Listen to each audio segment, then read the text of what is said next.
Hello YouTube, this is Charlie426 and today we have the review of the High Grade Universal Sentry or HGUC Hambrabi. Now this is HG kit number 145. It's pretty based on the new technology, I assume, so let's get on to the review. I've been hunting this kit for a pretty while and I just finished. I bought this like a week ago and finished it last night.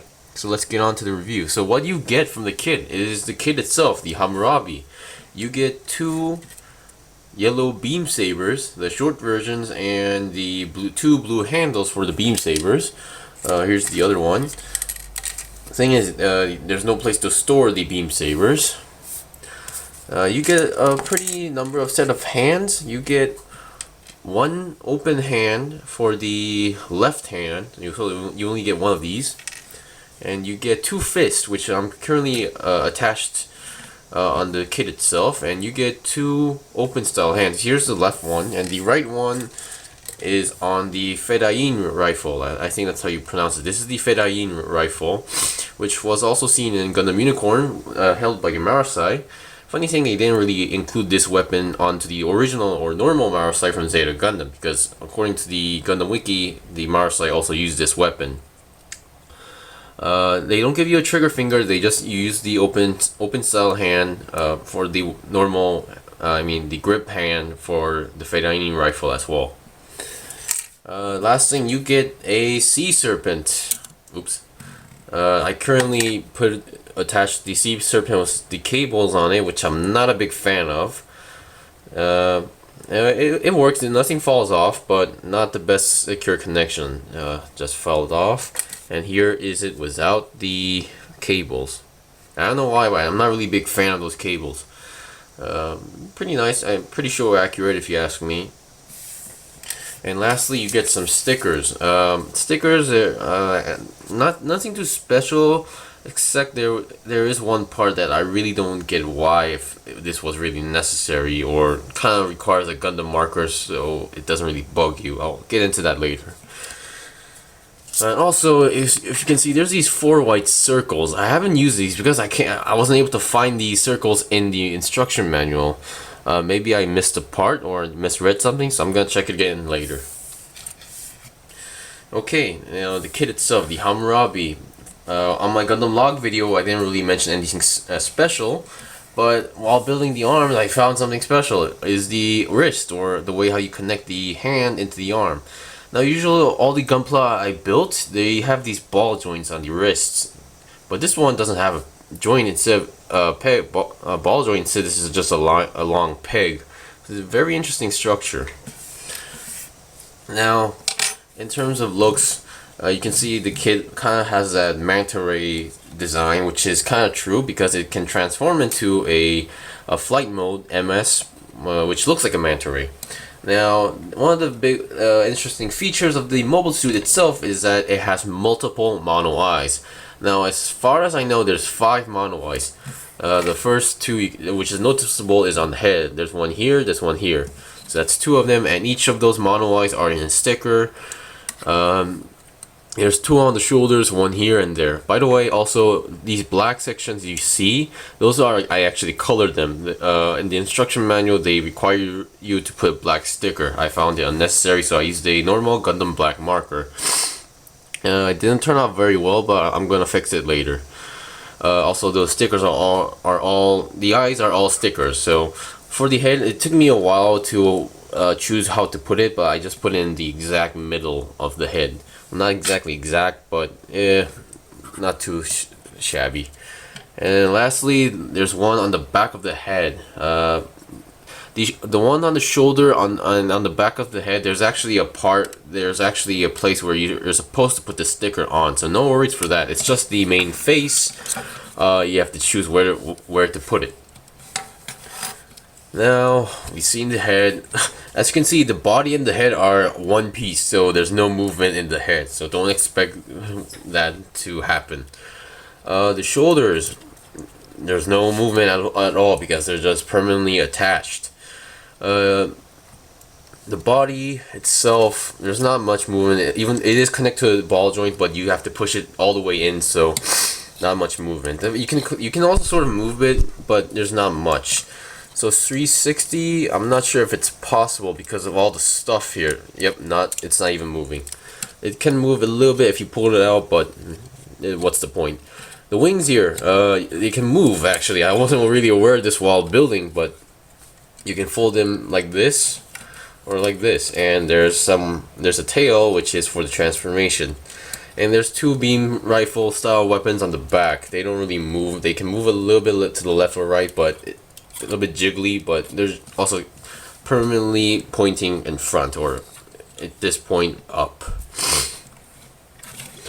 Now the arms. The arms are kind of were tricky for me to pose with this because the way how it's structured. The arms are connected to a ball joint to the body, so which isn't really too surprising considering the structure. But the way how the hands are connected, it's the point where it's got difficult for me to pose. This blue section here, it doesn't move. I mean, the way if you connect the hand, this is the only way you're supposed to connect the hand. So there's no way you can spin the hand. So it's kind of really awkward to hold a beam saber or beam rifle with this kind of structure, but they do give you a good set of claws. So each arm has a claw like this. This was mostly seen in the anime as well for ripping off, enemy mobile suits for the Titans. But yeah, I find this a little bit difficult to pose with the arms. They can technically bend about 90 degrees or a little bit more, and no 360 of course, but they can rotate by themselves, so that's at least a good thing. So that's it for the arms, to be honest. This kit doesn't really have that movement. It's mostly because of the design. That's what I say. For the legs, there's no front skirt. There is some sort of a side skirt, but it's connected to the leg, upper leg, more like the size. They can move. They're just armor. So going on front, no problem at all. Like that. I think this is the maximum you can go. Bending, if you move the armor piece, you can bend a lot, I guess. More than, yeah, a little bit more than 90 degrees, about 100, 110 degrees. So no problem at all. Because of the wings and the complicated structure, it's not really easy to pose with this mobile suit. Because there will be something that will get in the way, like for the arms and limitations. Let's see what it feels like to have the weapons on. Okay, for example, here's one example. If I were to put a beam saber onto this kit, oh, by the way, it comes with blue handles. As I mentioned, there's no place to store the beam sabers in. And I don't really remember in the anime the Hambrabi actually using the beam sabers that often. It mostly use the sea serpent or its own claws, I believe. Now here is how it's connected. You can't turn the wrists. So the only option you're left with is like moving the arms like this to hold it straight. As far as I know, but if you have any more info on to better solutions for posing, leave a comment, because I think this is like the first time seeing a mobile kit that's like this, or maybe the Byron custom, but it wasn't exactly arms. It's something different. So yeah. So holding the beam rifle, beam saber is no problem by the hand itself, but it's just the way how you position it is kind of tricky. So I'm not really sure how you're supposed to pose with this. Maybe that's it, but in terms of holding, you can move the shoulders, and this is as far as you go, so not the best way. My guess is to like move it around multiple times and make it pose like you want. So that's it for the beam saber. Now let's go for the Fedayeen rifle. No, actually before the Fedayeen rifle, let's go with the sea serpent. No, actually no, Fedayeen rifle first. Now, holding this beam rifle with both hands is a bit tricky. I'll show you why. Now, according to the manual, there is this pose where the Hambrabi is holding the beam rifle with both hands. I find that really difficult to do. I'll show you why. Because I'm gonna try doing it. Problem is, the only way you can put the hands are in a certain angle, and there goes a piece again. I'm sorry, but every single time I seem to be dropping a small piece. It's not like I'm losing them, but I don't want, it really bothers me because, I don't know, I'm sorry. It's just that I get irritated by these small stuff. Now, as far as I can do is connect it like this. And then if you want to make it hold it with one hand, that's no problem at all. But yeah, with one hand, it's really difficult because the way you have to position the wrists, there's not much you can do. I mean, one hand is not easy, and the hand tries to keep popping off. So what I do is stretch it out that far, and then I don't know, just push the hand in as much as possible. Swap the hand into an open hand, and figure out. Well, this is one way you can hold it, the fronting forward, and then do it like this somehow. So that's one pose you can do. Well, there's not much posing you can do with the beam rifle because even at this point the hands are trying to pop off as well. So that's it for the Fedayeen rifle. Of course, if you've seen the unicorn version of the Marsa, you can also make it hold the handle here and put a beam saber effect on top of the, or on the back of the Fedayeen rifle like that. Sorry about that, but it's not the best connection. It's kind of loose in a way, and it doesn't really hold the handle that firm. It's just gonna be wobbly, so I don't really recommend it. I don't know, maybe on a Marseille hand it could be effective, but not too effective. Okay, now let's see on the sea serpent. All you need to do is, great, everything's falling apart. All you need to do is like do the old traditional way of holding a weapon for a high grade. Just detach the hand, separate them, and then put the weapon between those pieces and shut them in. And there you go, you have the sea serpent. There's not much for the sea serpent. If you know how to connect to this cable, there's not much of it. All you need to do is just stick it in on the handle, and oh, see, this is what happens. It keeps trying to pop off like that, so you have to be really careful. And attach the other end to the end of the wire or cable, whatever you call those. Oh boy, I think I bent it. And there you go. You have yourself a Fedayeen sea serpent whip, an electricity whip. Now I am a big fan of this weapon, but not the way how the high grade deals with it. I'm not a big fan of these cable things. I don't know why. I find it really irritating for me to do this every single time.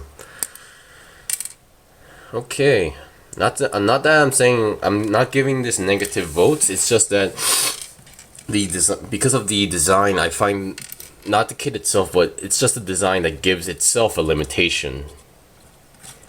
Because on the anime it had so much impact, and for the high grade it is a good kit for looks, but in terms of functionality like movement, there are some limitations, which is kind of painful. Now, those who've seen the Zeta Gundam series, this kit is a transformable mobile suit, and unlike all the Zeta Gundam variants for the high grades, this is not a parts forming kit. This can actually transform by itself, and it's a very simple process. All you need to do is open the claws, fold them 90 degrees like this, and then make them point ahead like this, as if it's doing one of those cat poses. Yeesh. Okay, we're done with the cat pose, and all you need to do is fold these back up or front. And for the feet, I'm not sure how this really works, but you can open these sections of the legs. Wait, now there you go.